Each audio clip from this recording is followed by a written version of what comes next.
RBI के governor Shaktikanta Das ने आज प्रेस कॉन्फ्रेंस कर इक्तिसादी सूरत हाल पर बात की। गवर्नर शक्तिकांत दास ने कहा कि माशी हालत पर आरबीआई गहरी नजर बनाए हुए है। कोरोना से मुल्क की मईशत पर बुरे असरात पड़ रहे हैं।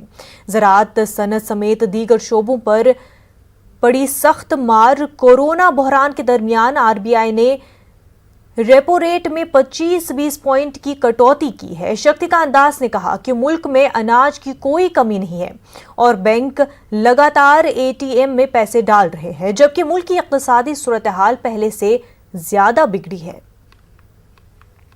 The cumulative loss to global GDP over 2020 and 21 at around $9 trillion, which is greater than the economies of Japan and Germany combined.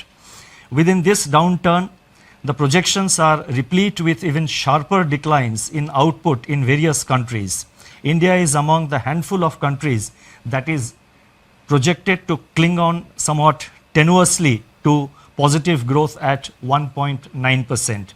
In fact, this is the highest growth rate among the G20 economies as estimated by the IMF.